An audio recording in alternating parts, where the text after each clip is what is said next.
Hello friends, welcome to aari and craft. இன்றைக்கி இந்த வீடியோவில் நீங்கள் என்ன பார்க்க போகிறீங்கன்னா, இந்த ப்ளவுஸில் நான் ஒரு மிஸ்டேக் பண்ணியிருக்கேன். அந்த மிஸ்டேக் நீங்களும் பண்ணியிருந்தீங்கன்னா அந்த மிஸ்டேக்கை வந்து எப்படி சரி பண்ணலாம், அதற்கான சூப்பரான டிப்ஸும் நான் வந்து உங்களுக்கு சொல்லித்தரேன். ஸோ இந்த வீடியோவை யாரும் ஸ்கிப் பண்ணாதீங்க, ஃபுல்லாக பாருங்கள். இது வரைக்கும் என்னுடைய சேனலை சப்ஸ்கிரைப் பண்ணாதவங்க சப்ஸ்கிரைப் பண்ணுங்கள். இந்த வீடியோவுக்கு ஒரு லைக் கொடுங்க. வாங்க, நான் பண்ண மிஸ்டேக் என்ன, அதை எப்படி சரி பண்ணலான்னு பார்க்கலாம். இது வந்து ஸ்டிச் பண்ண ப்ளவுஸ் தான். இது வந்து நான் ஸ்லீவ் எல்லாம் வந்து டிசைனர் ஸ்லீவ்லாம் வச்சுருக்கேன் பாருங்கள். சிம்பிளாக வச்சுருக்கேன், ஃப்ளீட் வச்சு அழகாக. அது மட்டும் இல்லாமல் இது வந்து சிம்பிளாக இருக்கும் போது எனக்கு அந்த லுக்கு வந்து பிடிக்காதனால என்ன பண்ணேன், ப்ரூச் ஒர்க் பண்ணலான்னு சொல்லிவிட்டு இந்த ப்ளவுஸில் வந்து நான் ப்ரூச் ஒர்க் வந்து நான் பண்ணியிருக்கேன் பாருங்கள். இதில் வந்து ஸ்டோன் ஒர்க்கும் நான் வந்து பண்ணிவிட்டு இதில் வந்து ஃப்ளவர் சீக்வன்ஸ் வச்சு பீடு வச்சு டியூப் பீடு வச்சு ஒரு டிசைனாக வந்து கேப் விட்டு நெக் டிசைன் ஃபுல்லாகவே நான் இது வந்து ஃபினிஷ் பண்ணியிருக்கேன்.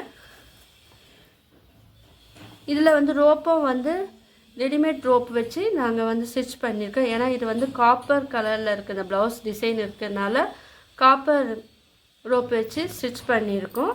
இதே கிளாத்தில் வந்து இந்த இதுவும் டிசைனும் நாங்கள் வச்சு தச்சுருக்கோம். அது மட்டும் இல்லாமல் ஸ்லீவில் வந்து சிம்பிளாக இருக்கிறதுனால இந்த ஸ்லீவ் வந்து பார்த்திங்கன்னா கொஞ்சம் லாங் ஸ்லீவ் தான் நான் ஸ்டிச் பண்ணியிருக்கோம். இதுலேயும் பாருங்கள், ரெண்டு சைடும் என்ன பண்ணோம், பைப்பிங் கொடுத்துட்டு நடுவில் வந்து இந்த இடத்துல வந்து ஸ்டோனும் ஒர்க் பண்ணியிருக்கேன். கீழே வந்து ஸ்டோன் ஒர்க் பண்ணிவிட்டு ஹேங்கிங்காக இந்த கிறிஸ்டல் பீடும் இதே கலரில் நான் வந்து ஸ்டிச் பண்ணியும் இருக்கேன் பாருங்கள். இந்த ஸ்லீவ் சுற்றியே நான் கொஞ்சம் கேப் விட்டு நான் ஸ்டிச் பண்ணியிருக்கேன். இது ப்ளைனாக இருக்கிறதுனால இங்கேயே வந்து மேலே நம்ம எந்த ஃபினிஷிங் கொடுத்தோமோ ஃப்ளவர் சீக்வன்ஸ் வச்சு அதே போல் கீழே வந்து ஃபினிஷிங் வந்து நான் கொடுத்துருக்கேன். இதுலேயே வந்து tube small size tube beet and sugar beet வச்சு இதுவும் வந்து ஸ்டிச் பண்ணியிருக்கேன். இதில் நான் என்ன மிஸ்டேக் பண்ணேன்னா, இப்போ இதில் பாருங்கள், வெறுமனே நான் என்ன பண்ணியிருக்கேன்,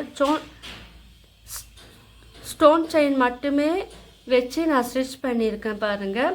நெக்குக்கும் நான் வச்சுருக்கேன், ஃப்ரண்ட் நெக், பேக் நெக், ஸ்லீவ்லேயே வந்து நான் வச்சுருக்கேன். இதை நான் பண்ண மிஸ்டேக் என்னென்னா, இப்போது இது நம்ம வைக்கும் போது கூட வந்து பீடு வந்து ஆட் பண்ணி ஸ்டிச் பண்ணியிருக்கணும். நான் பீடு ஆட் பண்ணாமல் டேரெக்டாக என்ன பண்ணியிருக்கேன், ஸ்டோன் மட்டுமே வச்சு ஸ்டிச் பண்ணேன். அதனால் என்ன ஆச்சுன்னா, இந்த ப்ளவுஸ் வந்து போட்டுட்டு சாரீ வந்து கட்டும்போது சாரியில் வந்து இந்த ஸ்டோன் செயின் எல்லாம் வந்து ஷார்ப்பாக இருக்க பாருங்கள். இந்த இடத்துல நீங்கள் தொட்டு பார்த்தாலே உங்களுக்கு தெரியும். அது வந்து இந்த கிளாத்தோடு சேர்ந்து மாட்டி அந்த த்ரெட் எல்லாம் வந்து வர ஆரம்பிக்குது பாருங்கள். இது அந்த கிளாத்தை வந்து நான் மடிக்கும் போதும் இப்போ பாருங்கள், இப்படி நான் மடிக்கும் போதும் இந்த கிளாத்து வந்து இதில் வந்து மாட்டுது. ஸோ நீங்கள் என்ன பண்ணுங்கள், நான் பண்ண அதே மிஸ்டேக்கு நீங்களும் பண்ணாதீங்க. அப்படி நீங்கள் பண்ணி இருந்தாலும் அதை ஈஸியாக வந்து நம்ம சரி பண்ணலாம். அதுக்கான ஒரு சூப்பரான டிப்ஸ் ஒன்று சொல்லித்தரேன். நீங்கள் ஃபஸ்ட்டே பண்ண முறை என்ன பண்ணுங்கள், எடுத்தோடனே ஸ்டோன் வந்து நீங்கள் ஒட்டிட்டு ஸ்டிச் பண்ணாமல் சுகர் பீடு இல்லைனா நீங்கள் என்ன பீடு வச்சு ஃபஸ்ட்டு ஸ்டிச் பண்ணிடுங்க. ஒரு ஸ்டிச் பண்ணிவிட்டு நடுவில் வந்து நீங்கள் ஸ்டோன் செயின் வச்சுட்டு அதுக்கப்புறமா நீங்கள் வந்து ஒரு பீடு வச்சு ஸ்டிச் பண்ணும் போது உங்களுக்கு வந்து இந்த செயின் ஸ்டோன் வந்து இந்த ப்ளவுஸில் வந்து மாட்டாது, சாரீலையும் வந்து மாட்டாது. ஸோ நீங்களும் வந்து அதே போல் ட்ரை பண்ணி பாருங்கள். இந்த ப்ளவுஸில் பார்த்தீங்கன்னா நான் என்ன பண்ணேன்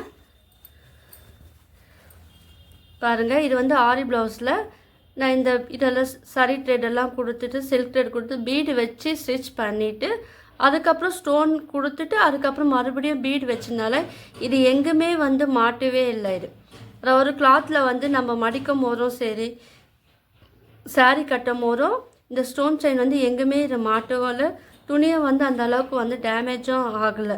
ஆனால் நம்ம பீடு வைக்காமல் வெறுமனே இது மட்டும் ஸ்டிச் பண்ணும் போது உங்களுக்கு வந்து இதை போல் மாட்டோ கிளாத்தோ வந்து உங்களுக்கு வேஸ்ட்டாக போகும். இங்கே பாருங்கள், இதை வந்து ஸ்டோன் வந்து மாட்டி நல்லா கிட்ட காமிக்கிறேன் பாருங்கள். ஸோ என்னுடைய எக்ஸ்பீரியன்ஸில் வச்சு நான் உங்களுக்கு இந்த வீடியோ வந்து எடுக்கணும்னு சொல்லிவிட்டு நான் எடுக்கிறேன். ஏன்னா உங்கள் எல்லாருக்கும் வந்து யூஸ்ஃபுல்லாக இருக்கும். எத்தனை பேருக்கு இதே மாதிரி நீங்கள் ஸ்டிச் பண்ணி நீங்கள் மிஸ்டேக் பண்ணி இதே போல் உங்கள் ப்ளவுஸும் வந்து இதே போல் வந்திருக்குன்னு எனக்கு கீழே வந்து கமெண்ட் பண்ணுங்கள். ஸோ நீங்களும் இந்த தப்பை வந்து பண்ணாதீங்க.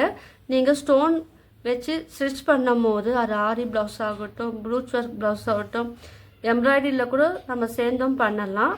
அப்படி பண்ணும்போது நீங்கள் சாரியில் பண்ணும்போது கூட நீங்கள் கூட வந்து பீடு வச்சு ஸ்டிச் பண்ணிவிட்டு கூடவே நீங்கள் ஸ்டோனும் வச்சு ஸ்டிச் பண்ணிவிட்டு அது கூடவே இன்னொரு பீடும் ஸ்டிச் பண்ணும்போது உங்களுக்கு ப்ளவுஸும் வந்து லாங் டேர்ம் வரும், சாரியும் உங்களுக்கு எந்த பாதிப்பும் இருக்காது.